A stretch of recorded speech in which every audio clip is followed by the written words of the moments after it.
Aquele está morto.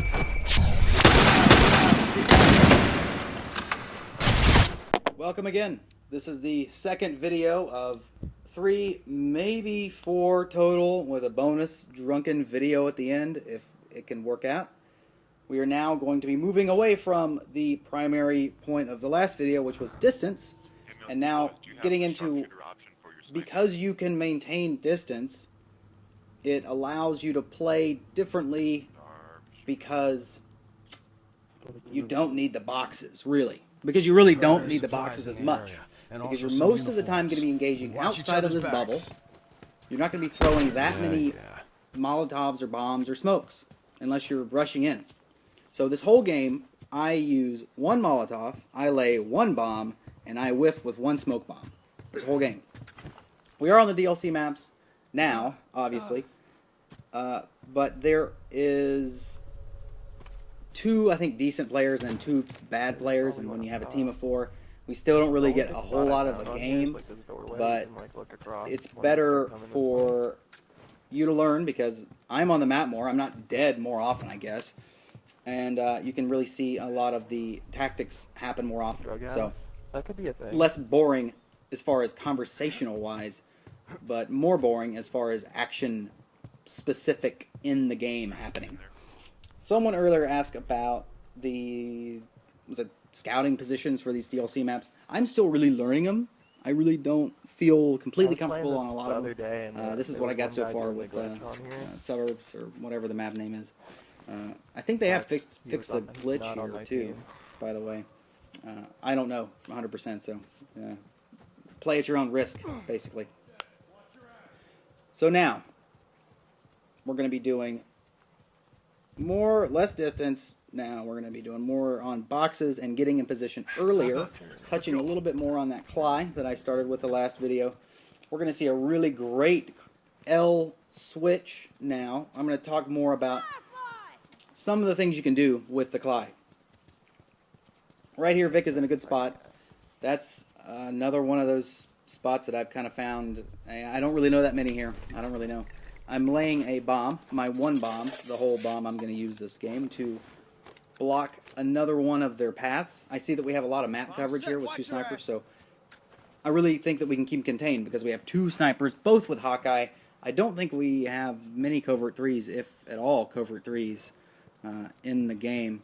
So I think we're going to be able to know where they're at most of the time.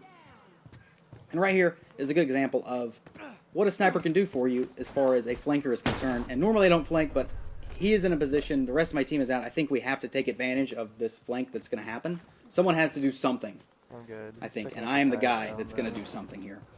I have a Molotov, and this guy does not see me. I don't know what, he's staring at a fridge or something. He's not paying attention. I'm able to sneak around and Molotov 2 of them. Now they're surrounded. One guy's in a gunfight. The other one's out of position, trying to run around. You're going to see me fail, me and Aunt Jemima, fail at protecting Freezy Nagger from getting shanked. I'm awful, and he's going to throw a late Molotov. We don't really, we're not good teammates here. We get away with it because we have a full team, and they aren't, I guess they aren't that great. So they do stick together, but always notice when a team is sticking together, because when you see one, you're going to see them all, and I think it's an obvious thing that most people know. Right here, I am purposely skipping this spawn box to get a better position on their team earlier. So we knew that last time, and another thing you want to keep in your mind is have a map of, try to map out the boxes of the other team, which boxes they are able to go to, because it lets you know, it could help you sometimes by giving them an idea of if they have, if it doesn't matter which side of the map they're going to favor. So last time they were on the other box at what I call the drug house, and so I knew that they were probably going to come up this way because they have an open box, and we kind of kept, they've gotten plenty of boxes, but they're bad, so they fall for it. Jemima's bomb got somebody, so I actually rushed in to kind of sacrifice myself and get a couple of them down because I'm in a good position again, and my teammates are kind of behind me, but they're able to kind of go in and clean it up. And I think that I sacrificed myself to have a really good chance of getting their whole team down.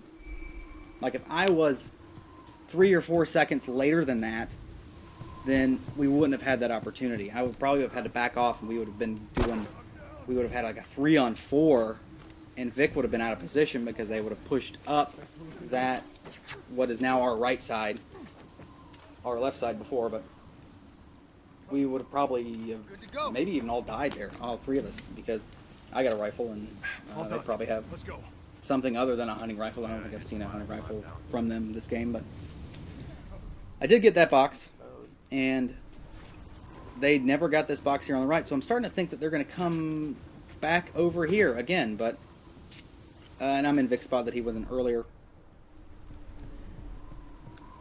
But it turns out that I think that they go over here to the, yeah, this is this moment right here. You are going to see Leroy Jenkins Greasy Nagger in his best performance of the night, where I think Vic's spots says they're going to the, what's that fucking pool thing, the jacuzzi side. He says one's going to jacuzzi side, so they've been sticking together the whole game, so I'm okay, well, they're probably all going to come here. And I really wish we'd have ran into different teams, but, and again, that's this is what I got again. So now we have 2 there that we have spotted. Wonder where the rest of them are at. I am going to this is a bookmark you're going to see where you spot, and now you're able to kind of get an easier strafe kill, or like headshot, but he had armor, it didn't work. Here comes Leroy Jenkins for the touchdown shift!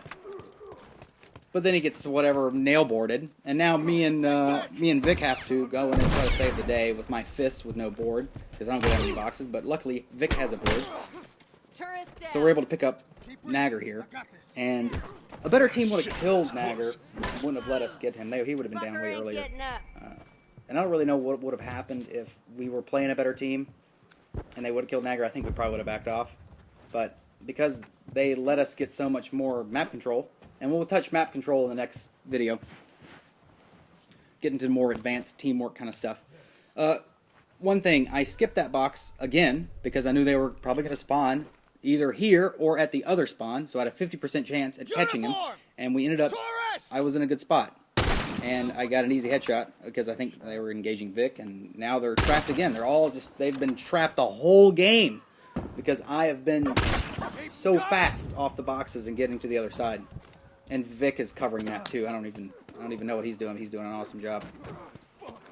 And we have this, yeah, I didn't know. Still had Marathon Runner 4 or something. And I'm running there to make sure that Greasy Nagger doesn't get shivved, to try to chase him off. Even though I have nothing, I'm still going to try to seem threatening. I'm running. You don't want to come in here because you'll die. And I thought that was somebody else's bomb, but it turns out to be ours. Now this game is kind of starting to, we're kicking their ass, really. I'm buying ammo. Sometimes you gotta buy ammo because you don't get boxes. And we're getting 2 quick spots. I get a pretty lovely headshot here because this guy is wearing a cowboy hat. And I advise against wearing cowboy hats when you're playing against a good rifle because it makes your head seem like you're playing, what's that, DK mode. DK mode in GoldenEye 007. Just giant. So we have 2 guys down on the team, 2 are left. I thought Vic was going to push up to the porch for some reason, so I ran to try to get there at the same time that Vic was going to get there. And I ended up running in too close, and I got nail boarded. That was a mistake right there. But we're not doing that bad. This game's kind of wrapping up. This game is wrapping around. No, we have the magical... We have a great L flank coming. I totally forgot about that. We're going to talk about the L.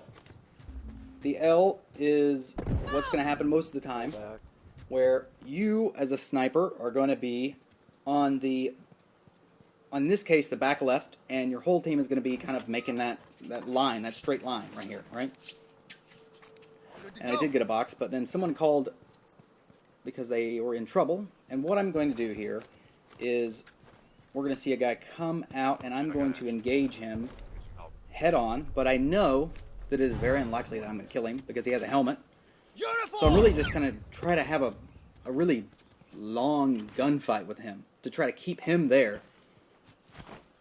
And if I can keep him there long enough, then the rest of my team, which would be the L, is going to be able to flank over. And You're going to see a really good L flank next video.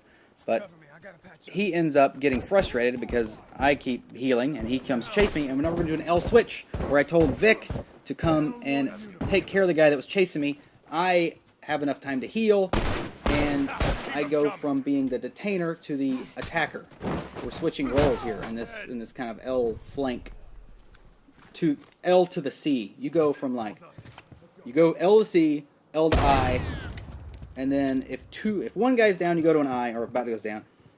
And if you have two guys down, then you have to make the choice to, can I run in and try to revive one guy so we can get both guys up? Or do I have to bail?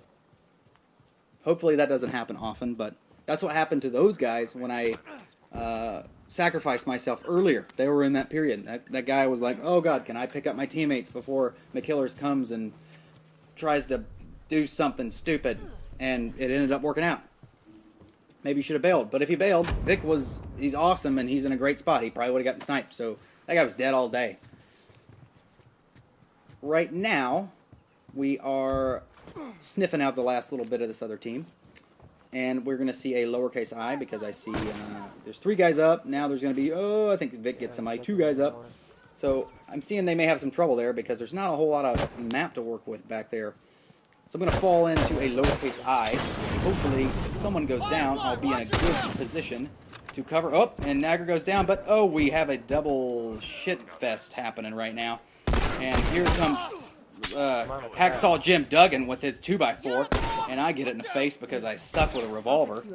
But luckily, Vic comes to save the day.